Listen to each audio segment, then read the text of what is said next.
All right, so we'll be moving on to our next presenter. So next we'll have a discussion of public archaeology and the disappearing Ukrainian farmsteads of North Dakota, educating the public as cultural resource mitigation. Two of our presenters will be joining us virtually, but we have one presenter, Mariel Rodriguez, who will be here in person to assist in our discussion. So I'll go ahead and turn it over to Mariel, and please join me in welcoming her.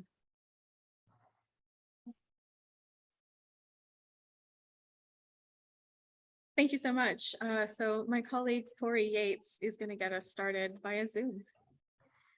Thanks, Mariel. Can everyone hear me? Yes.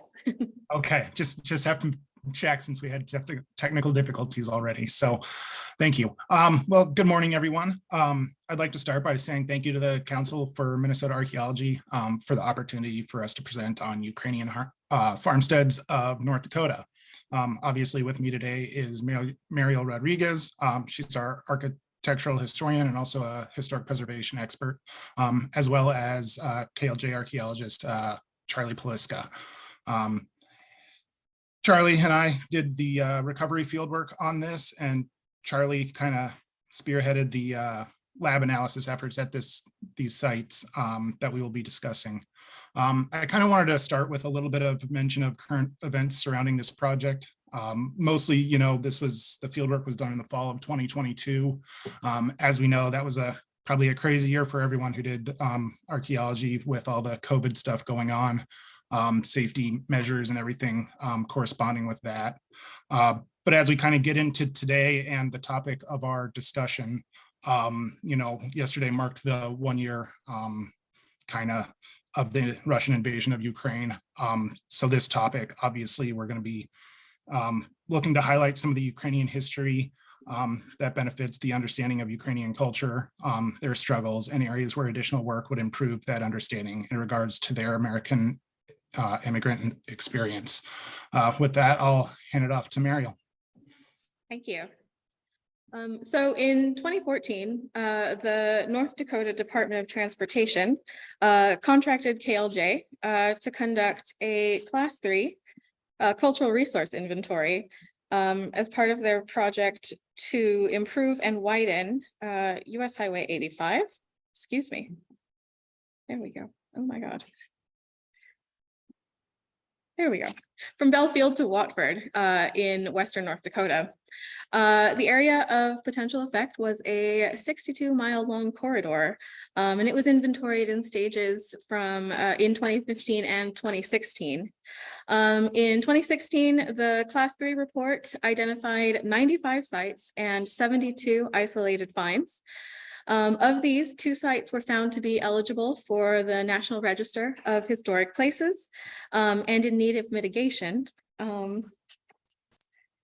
The site of 2 Ukrainian homesteads established by the Dolyniuk and Gregory families in Billings County in the early 20th century. So near the turn of the 20th century, Ukrainian immigrants from what was then Galicia in the Western Austro-Hungarian Empire settled in large parts of the Canadian Prairie in Alberta and in several distinct regions of the Northern Great Plains in the United States. The story of Ukrainian farming as it evolved on the eastern edge of the Badlands in North Dakota is ultimately one of perseverance and feeds into larger themes of marginalization, immigration, adaptation, and assimilation. The narrative of Ukrainian farming is imprinted on the landscape in North Dakota. The settlements, farms, and structures that dot the rugged rolling hills of Billings County from Belfield to Grassy Butte were shaped by Ukrainian immigration and reflect the shared economic, social, and cultural experiences of an ethnic community determined to succeed. Although planned construction of the Highway 85 project avoided the Gregory Homestead site, the Dolyniuk homestead could not be avoided. And so together with NDDOT and the North Dakota State Historic Preservation Office, KLJ developed a data recovery plan for the site with the ultimate goal of supplementing historic and architectural research to create documentation that told the story of Ukrainian homesteads and placed them in context to assist further research. But researchers were not the sole target audience of the data recovery plan. A key component of the cultural resource mitigation was the development of a public-facing pamphlet to serve as public history documentation, sharing the stories that could be learned from the cultural work focused on these families' homesteads. The landscape has changed since Ukrainians came to Western North Dakota in search of a better life. But the sites of the Dolyniuk and Gregory Homesteads, whether extant or lost, can shed light on important aspects of the American immigrant experience. And for more on that, I will turn you over to Charlie. So, beginning in 1896, Ukrainians from the western region of the country started leaving.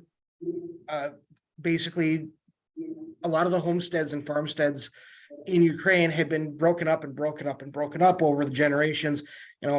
Sons breaking up the homestead, brothers breaking up different farmsteads and stuff, and eventually got to the point where they had to start sharecropping because they each only had 3, 4, maybe 5 acres. And so they started coming across from ships leaving from Germany or through the Black Sea and coming into Canada and the United States. A lot of the folks in North Dakota would come in through Canada and then go to Winnipeg and then drop down through some of the rail lines and arrive in North Dakota. So this is kind of a map of where they were kind of located with the Gregorys and the Dolyniuks in Ukraine. So, and then next slide. So northern Billings County here is kind of where a lot of those folks started settling. They built numerous communities based on religion, based on neighbors, being previous neighbors in Ukraine, family connections, all kinds of neat stuff. They built a very close-knit community. A lot of times it was connected around Catholic churches or some sort of Orthodox blend.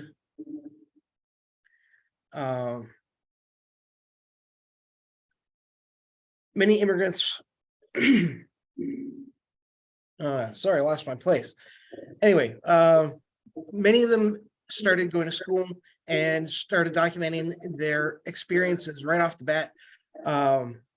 Martin Perry wrote scholarly articles and started documenting the architecture of North Dakota, including some of the farmsteads. Go ahead, next slide.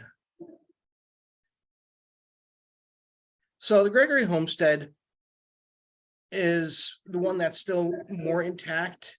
They came to Billings County in 1907 and established a homestead southwest of Ukraine.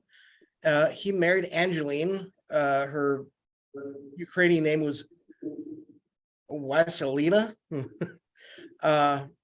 Anyway, they married at St. Peter's and Paul Church in 1908. And then he proved his homestead claim in 1913. He built a posting ground house, a barn, a granary, a well, a wire fence on the property. He was farming wheat, oats, and flax on the land. They struggled throughout the 20s and 30s. And saw, during the Depression, a lot of Ukrainian farmers just abandoned their homesteads in North Dakota because it was just too tough, and they moved away looking for greener pastures. The Gregorys, however, managed to keep their homestead, even though George Gregory, that is, in 1932. Angeline remained on the farm until 1950, when she moved to Belfield to be in town with more services. And next slide. So the Dolyniuks came to Billings County in 1908, claimed a homestead north of the Gregorys before sending for the rest of his family. So John Dolyniuk was the one that moved here initially.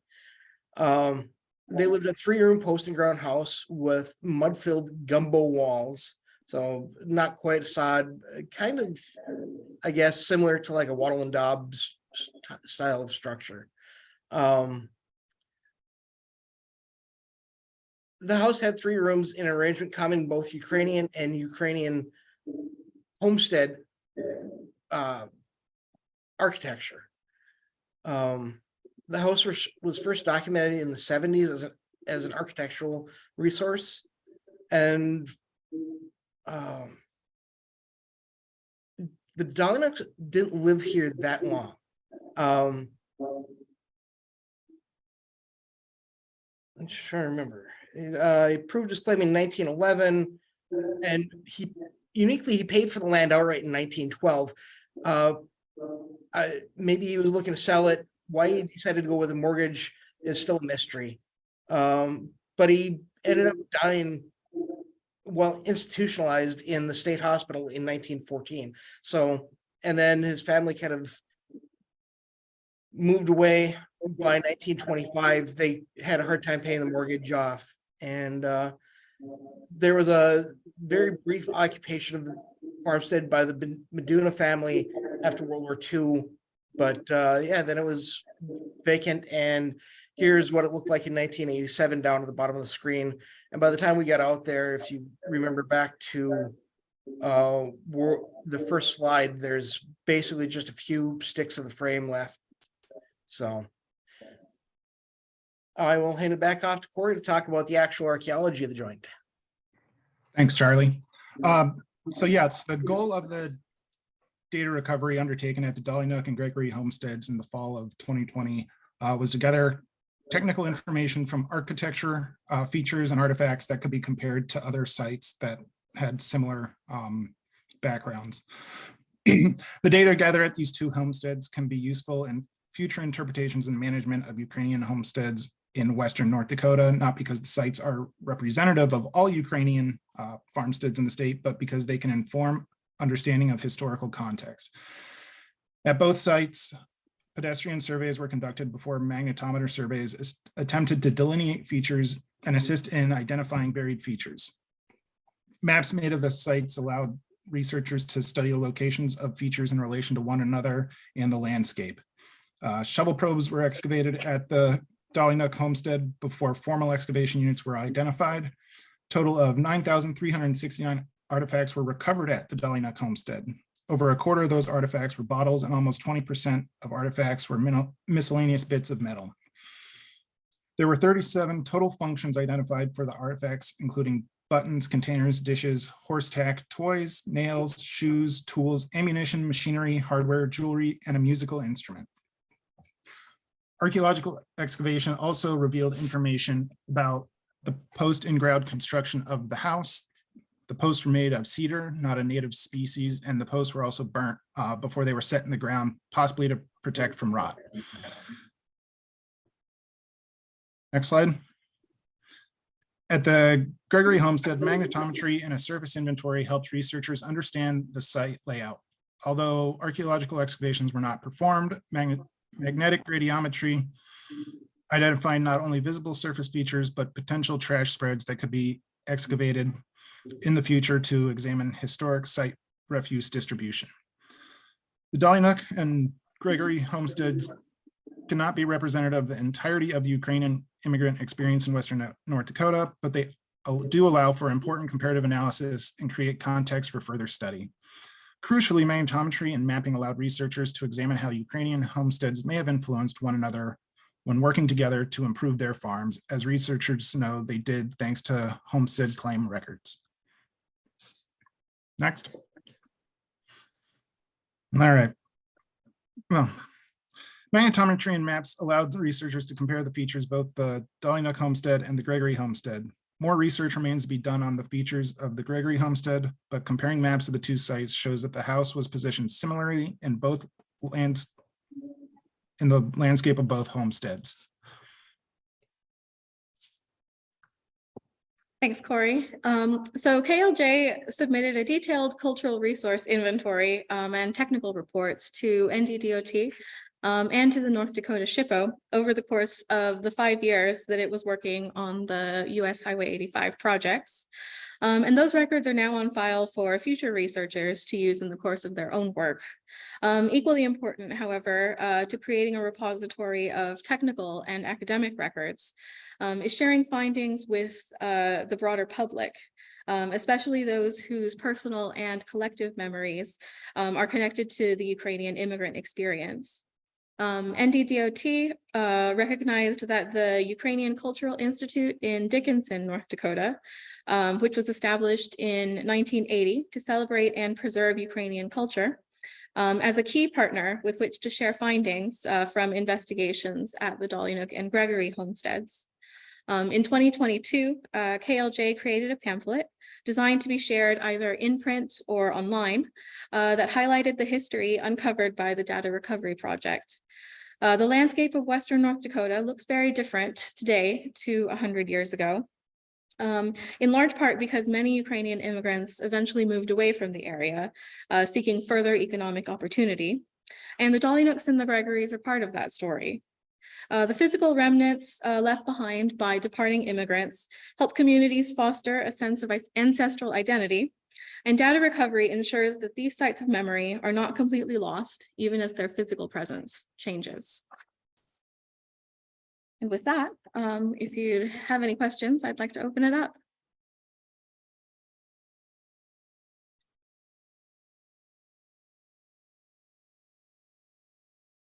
Sure. So what the Magnetometry, what structure for identify the one we need visible on the surface? See, I'll turn that over. Corey, did you hear that? He was asking about what specifically the magnetometry identified that wasn't clear on the surface.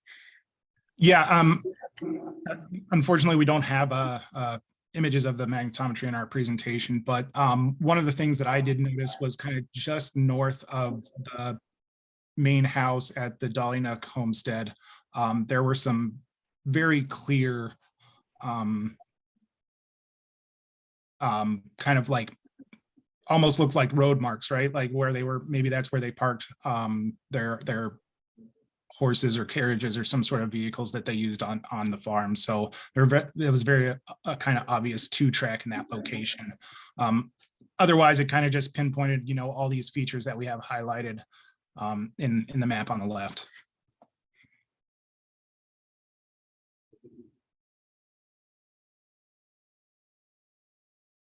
Yes.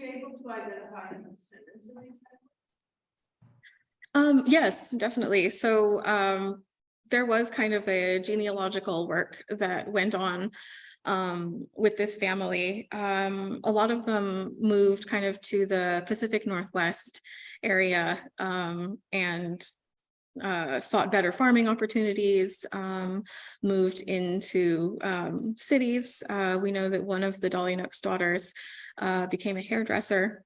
And so we were able to kind of capture the families, get a little bit of an understanding of what happened after their experience in North Dakota.